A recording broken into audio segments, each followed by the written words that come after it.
and welcome to the channel. Today we are going to discuss about the study of Rigveda, when it was compiled, how it originated, and how it was codified, later on passed on from one generation to the other generation. What are the major rishis or clan of rishis who were responsible for formulating it, for making it, and what was the society at that point of time, and what is the takeaway for us as so the wisdom of those 3000 years, how can be we used today in order to make our life better. So let's begin the whole video. What is Rigveda? So Rigveda is basically, if you take the word literary sense of it, it is a combination of two words, Rig and Ved. So Ved is knowledge in English, and knowledge of many things like spiritual knowledge, cosmic knowledge, or ritual knowledge, or various mantras and hymns of those times. Rig is like when you are praising someone, when you are praising your God, when you are singing songs to appease your God, then you call that as Rig. That can be called as hymns or mantras, or it can be in the form of various verses which we offer to the God in order to appease him.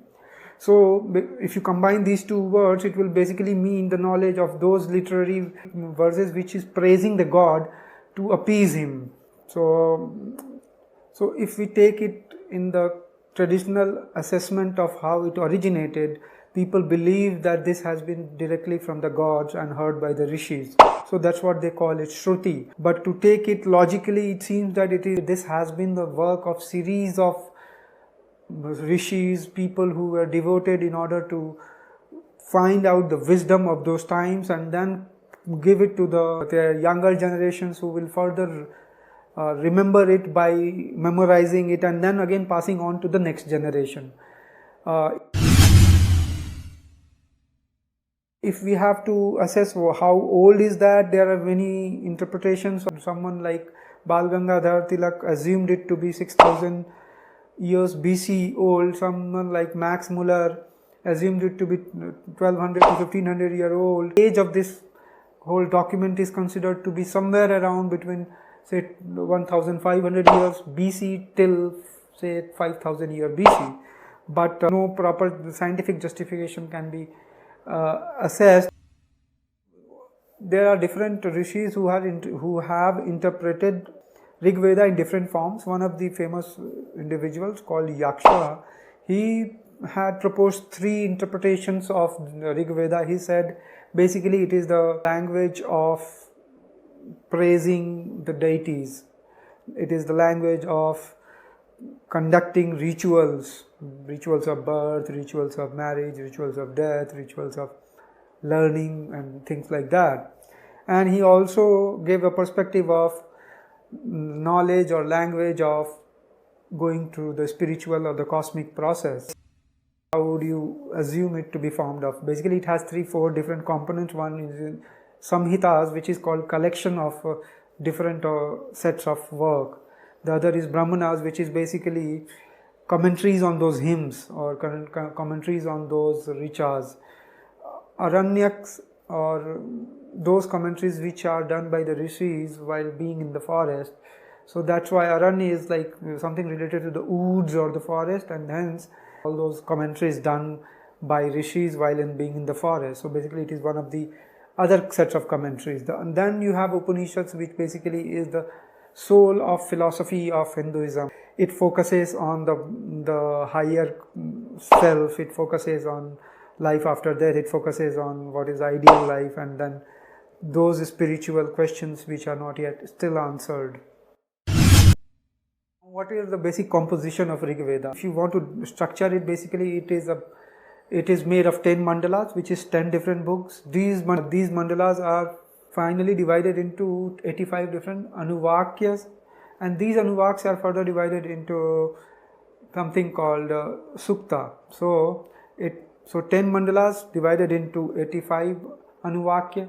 85 anuvakyas further divided down into 1028 suktas, and then 1028 suktas have 10,550 or somewhere around 560 verses in total. These mandalas have different hymns, different number of hymns, and they focus on different gods and are done by different rishis.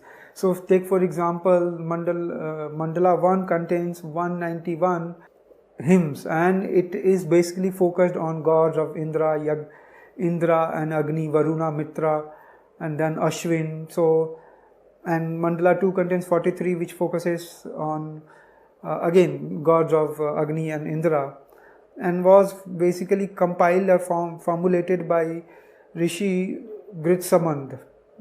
Then you have similar mandalas having different number of hymns, and so take for example mandala 7 has 104 hymns, and it has Saraswati as one of the famous goddess and Vishnu as god who are worshipped. Now the 10th mandala has something called that Upanishad question of what is God and where I am from and where all it began. So that they have that on 129 sukta called Nasadiya Sukta, which is like one of the important suktas which are heard, discussed and debated in. So Rigveda has been done by family of writers, like mandala 2 was written by someone called Gritsmada. Mandala 3 was written by Rishi Viswamitra and his clan of family, obviously. Mandala 5 was done by Atri and clan of family. Mandala 6 was Bhardwaja, mandala 7 Vasishta, and so on and so forth.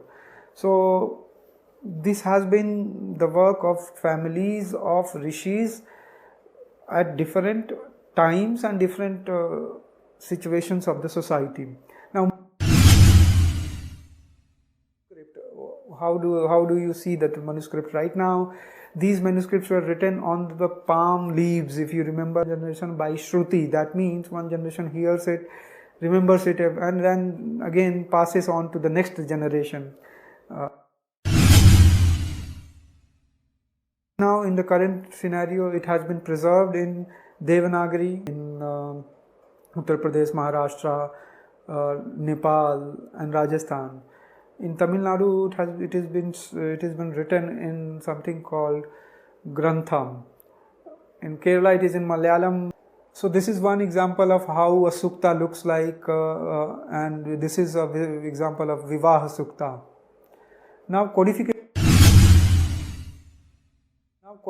of the Rigveda, how all it started, if you want to imagine, then it would have been a very interesting story if you think it from like take yourself 3000 years back and assume that when the humans didn't have any system of storing or writing that information and knowledge, wisdom, but they still managed to develop a system wherein one generation could be passed over the wisdom by just hearing it, memorizing it, and again passing on to the next generation.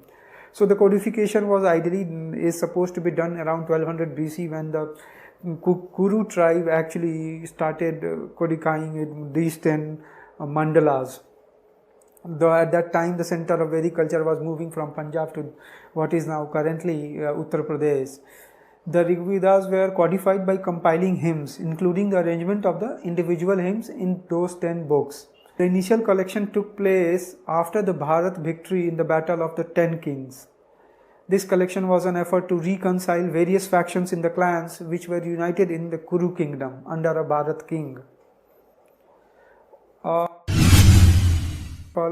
Wisdom in poetic form again is ritual poetry, third is non-ritual poetry.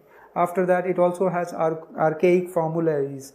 That means those formulas which must have been used in order to calculate certain things. And it has fragments of mythology, it has number of hymns which are focused encompassing all forms of knowledge or wisdom of those times. So reflects what kind of people would have been there, say 5,000 or 4,000 years back.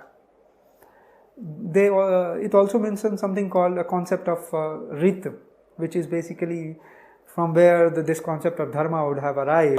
Rit basically means order or something which is underlying principle of, say, cosmic setup, underlying principle of ritualistic setup or underlying principle of moral setup of humans.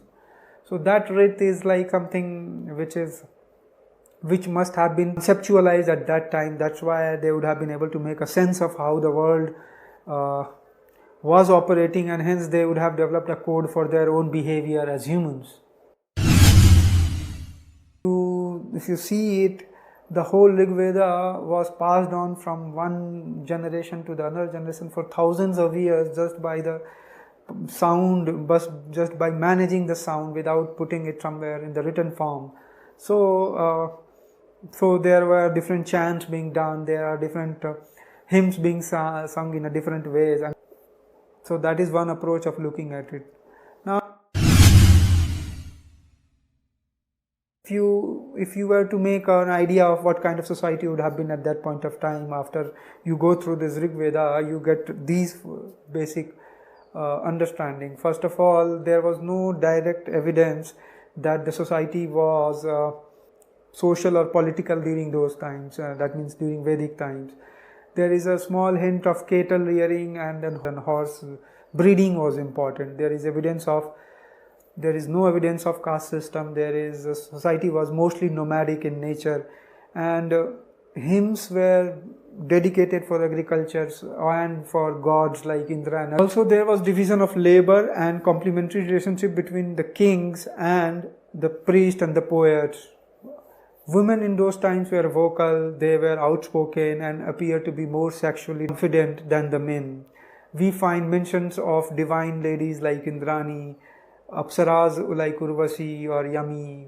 Now at that time you also find mention of Lopamudra, Paulami, Atreyi, Angirasi. So these evidences reflect that the society had huge importance to the females of those times. Also, there was no mention of any dowry or sati system during Vedic period. After knowing all this information, I hope you would be happy to understand the basic information of Rigveda and what kind of society it was, how the Rigveda were codified, what languages were used, which were the rishis who were responsible for codification or the passing on the wisdom from generations to generations. Thank you for your time and attention. Have a great day.